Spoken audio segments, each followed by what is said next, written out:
We go down to the NovaCare complex in South Philadelphia. Joe Staszak with the latest on the Eagles. Joe.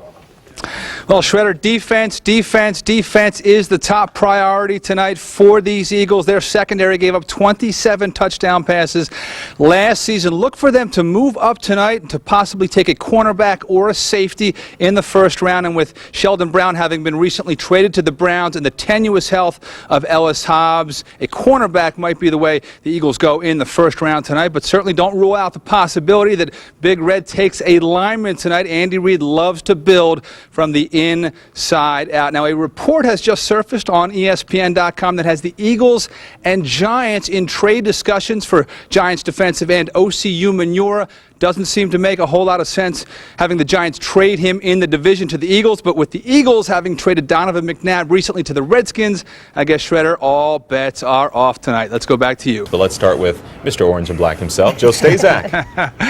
Hey guys, the Stanley Cup will be in the Wachovia Center tonight, but the Flyers, they certainly don't want any parts of looking at that thing tonight. They are facing elimination for the 6th time this season, but they are a perfect 5-0 so far if you include the season finale, a shootout win over the Rangers. Final morning skate here at the Wachovia Center this morning. Michael Layton, all signs point to him as the starter in goal tonight for the Flyers. He was pulled in Game 5. He was also pulled in Game 1, but he is the guy in net for the Flyers tonight. The Flyers, of course, they know this situation all too well. They've been here before. A win and they move on, a loss and they go home. Across the street, the Phillies are home, cooking 5-2 on the homestand, entering a 3-game set with the Braves tonight. Jason Worth hitting .462 on the homestand, a 3-run homer yesterday to start the scoring, a 3-run homer tonight to start the scoring in the third, number 6 for Worth. Big day in college football and a big one for Penn State in Tuscaloosa, taking on Alabama, the national champs. The first meeting between the two schools since 1990. Rough start for the Knits, though. First quarter, second drive. Bama's Greg McElroy to Kevin Norwood. And there he goes. Whoop. 7-0 Crimson Tide. Tough night for the freshman Robert Bolden. 13 for 29 for $144, but a pair of picks. 4 turnovers tonight for Penn State. This one led to another Bama score. The Tide rolls Penn State tonight 24-3. But the game ball of the day has to go out to Michigan quarterback Denard Robinson. A school record 502 yards of total offense, 258 on the ground, 87 yards here for the score. But he needed just 2 with 27 seconds left to push Big Blue past the Irish today, 28-24. On the local scene, Villanova all over Lehigh, 35-zip, and Delaware beat South Dakota State 26-3. And it was 35 years ago today that the Flyers last sipped from hockey's holy grail. They beat the Buffalo Sabres to repeat as champions in a series that was most remembered by a strange fog that fell to the ice in overtime of Game 4 in Buffalo, a fog that left the Flyers in a haze and the series tied at 2 games apiece. At times, all I could see was from the waist up. If you didn't stay close to the puck carrier and he was on your team, you'd never get a pass. The only way I could judge a shot was by the motion of the stick. How we ever played out there, guys skating around in sheets trying to raise the fog, and Bernie's trying to stop the French Connection. That's how we lost the game. You know, they by a shot from my left hand side, I couldn't see it, and it went by me, and bingo, it was over. But when the fog had lifted, the Flyers got it back together, winning Game 5 at home to take a 3-2 series lead, setting up a clinching game in Buffalo, a Game 6 that would be scoreless until the third, when Bob Kelly would break the ice and settle a score. Back in those days, we didn't skate by the bench and tap everybody's glove like they do today. I went directly to the bench and said, Freddie, you owe me $5, because we had practiced that drill many, many times in practice, and the winning guy got $5. $5 might have been a lot of money for head coach Fred Shiro back in those days, but money well spent, because 1 goal was plenty for Bernie Parent. 2 goals would certainly ice the game. Enter Bill Clement. We knew I mean, when the Hounds scored, we were that close to winning our second Stanley Cup, and I knew if I scored, I could pretty well clinch it. Time seemed to slow down. It was one of the few times in my career that time just seemed to slow down, and I actually, and I say this, I laugh about it because there were so many other times when I panicked. I actually knew exactly what I was doing on that play for one of the few times in my entire career. The Flyers have won their second in a row. The Flyers have won their second consecutive Stanley Cup.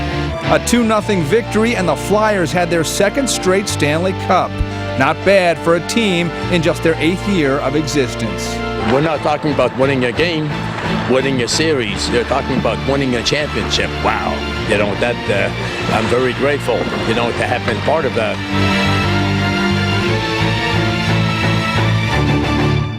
But it was a fabulous couple of days for us. And you talked about the weekend that was a very emotional weekend for you guys. That huge last-second win against Penn State, and oh so close last night, minutes away from going to the Sweet 16. Describe, I guess, just the range of emotions for you.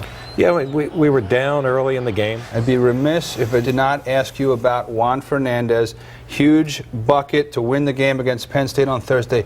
The lane violation in the first overtime. Again, like you say, things like that happen. He's one of the leaders of your team. What's going through your mind at such a critical stage, giving up a critical point like that? You know, you weren't sure it was going to turn out as important as it may have. So we will miss him, but we're moving on, and we'll see what we can do next year.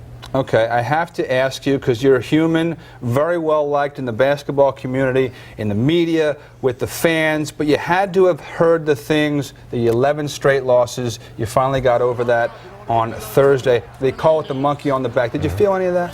Well, I would be lying if I said I didn't.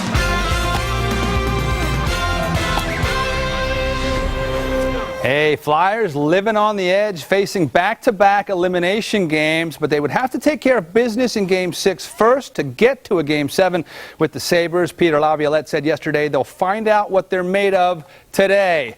And you know what Chris Pronger is made of? He was back in the lineup today, and Michael Leighton got the start in goal. Third different goalie to start in this series for the Orange and Black. The move worked last year, but it backfired today. Just 2 minutes in, Rob Niedermeyer, short side high, 1-0 Buffalo. Then a few minutes later, Thomas Vanek on the power play. Leighton whiffs. And just like that, the Sabres had a 2-0 lead. Shaky start for Leighton. But the Flyers respond. Danny Briere, fourth goal of the series, cuts the lead in half. But in the final minute of the period, Sabres power play again. Vanek again through his legs and through the 5-hole. 3 goals on 8 shots. Flyers down 3-1 after 1. That was all from Michael Leighton. It's a banner day for Mike Missanelli over at 97.5 The Fanatic as he lassoed Eagles president Joe Banner in for a radio interview to get to the bottom of Banner's baffling comments last week that the Eagles and the Steelers have had similar success during the Andy Reid era. So let's take a look once again. Under Andy Reid, the Eagles have gone to the playoffs 9 times versus 7 for the Steelers.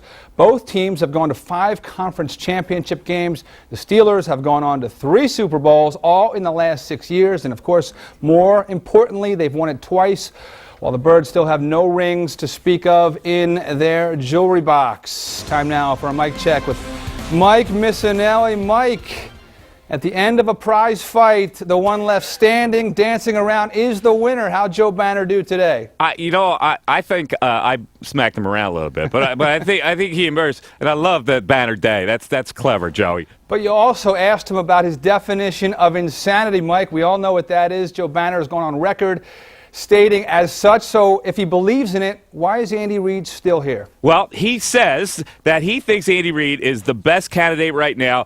Well, it was 25 years ago that Villanova shocked the world when they beat Georgetown for the national championship back on April Fool's Day, 1985. It is considered to be one of the greatest upsets of all time. The Cats were nearly perfect that night, shooting almost 80% from the field as they pulled off the perfect upset over the defending national champions. Grab your bag of popcorn and step on inside the Rupp Arena in Lexington, Kentucky. I think one of the best things that happened to us was that we were playing Georgetown that night, because we knew we could compete with them. stationing Pinckney out away from the basket. Here's Jenson's first shot, and he's on the money. He's a key man for Nova tonight. No question, making that first one, I was there. I was settled at that point, and then I was in the zone. Presley comes inside, gets the high, got the roll. Everything's falling.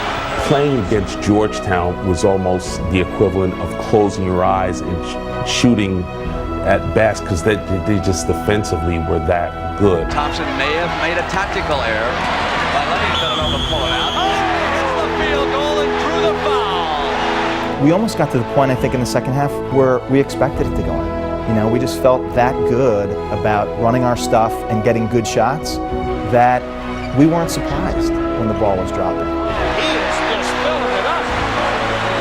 Broadnax having to help out inside. Jensen puts Villanova ahead. It was in rhythm. My feet were set. I was square to the bucket. Nobody was covering me. When I let it go, I knew it was going in. That's it.